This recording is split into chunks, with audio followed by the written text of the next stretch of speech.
2 दिवसापासून मुलांना इडली खाण्याची इच्छा होती, त्यामुळे मग आज इडलीचं पीठ वाटण्यासाठी घेतलं होतं आणि तांदूळ आणि डाळी मी रात्रीच भिजत घातली होती आणि सकाळी ते वाटून घेतलं आणि ते इडलीचं पीठ मी ते आंबवून आणि माझ्या अवताराकडे दुर्लक्ष करा बरं का, कारण घरात लहान मुलं असले की असा अवतार होतोच बरं का. त्यानंतर मग अगोदर कपडे मशीनला लावून घेतली आणि त्यानंतर मग सगळे घरातली छोटी मोठी कामे करून घेतली आणि 4-5 दिवस झालं कांदे आणून ठेवले होते घरामध्ये.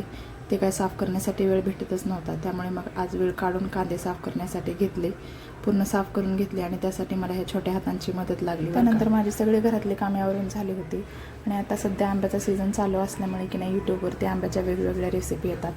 त्यातलीच एक रेसिपी आज आम्ही ट्राय करायला घेतली होती. त्यासाठी माझी मोठी मुलगी बऱ्याच दिवसापासून माझ्या पाठीमागे होती. त्यासाठी आंबे कट करून घेतले आणि त्याच्यामधलं बी म्हणजे कोय जी असते ती बाजूला काढून घेतली आणि ती ठेवून दिली. त्यानंतर ही आंबे अशी कट करून घेतले होते. त्यानंतर इकडे गॅसवरती मी दूध गरम करायला ठेवलं होतं. त्यामध्ये थोड्याशा वाटीमध्ये कस्टर्ड पावडर मिक्स करून टाकून घेतलं आणि अर्धी वाटी साखर टाकून ते मिक्स करून घेतलं.